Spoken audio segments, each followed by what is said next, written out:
Assalamu alaikum, I'm Aisha and you're watching Samaa News. Here are today's headlines. Iranian President Masoud Pezeshkian has said that his country is in a full-scale war with the United States and urged Iranians to accept the consequences of the conflict. In a statement, Pezeshkian rejected U.S. claims that Tehran violated the Islamabad Memorandum of Understanding, saying Iran had breached none of its 14 clauses.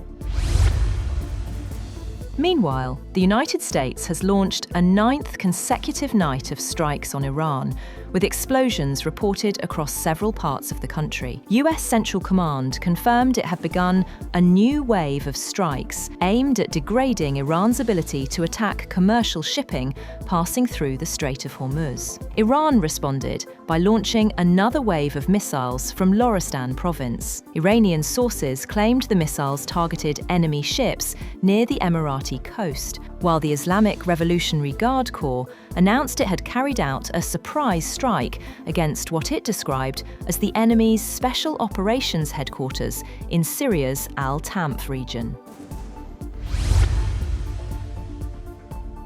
US Secretary of State Marco Rubio has said the United States remains open to a diplomatic solution with Iran, provided Tehran demonstrates genuine seriousness in negotiations. Talking to reporters before departing for the ASEAN Foreign Ministers Summit, Rubio stressed Washington has always supported meaningful and productive diplomacy. He accused Iran of using the Strait of Hormuz as leverage in the conflict, saying elements within Tehran were attempting to control one of the world's most important maritime trade routes.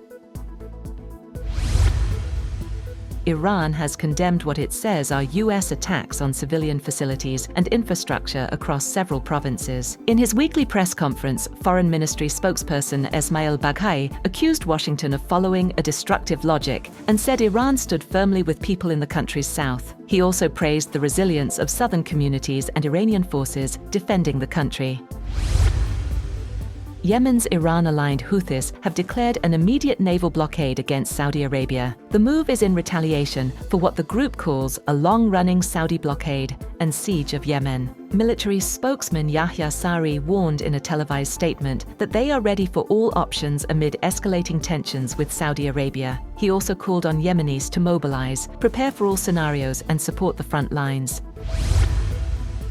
Andy Burnham has become Britain's 7th Prime Minister in a decade, promising to rewire the nation to focus more clearly on issues people care about, such as a cost of living crisis and poorly performing services. His Labour Party colleague, outgoing Premier Keir Starmer, made his farewell speech outside 10 Downing Street, telling supporters that "my work is done" and that he was leaving with good grace and a smile. After he formally tendered his resignation to King Charles, the monarch received Burnham to ask him to be Prime Minister.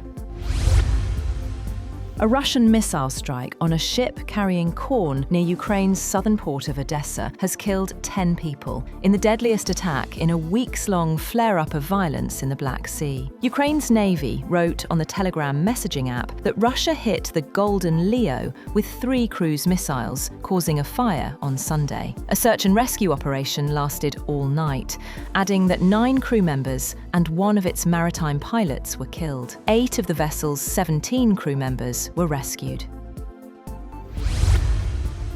India's youth-led cockroach movement has said that its founder, Abhijit Dipka, has been picked up by police as 2 other leaders held talks with Health Minister JP Nadda amid protests demanding the resignation of the Education Minister. Group's chief spokesperson, Saurav Das, said on X after meeting the minister for 10 minutes. The talks were held as thousands of supporters attempted to march on Parliament demanding the resignation of Education Minister Dharmendra Pradhan and Prime Minister Narendra Modi over medical college entrance test paper leaks.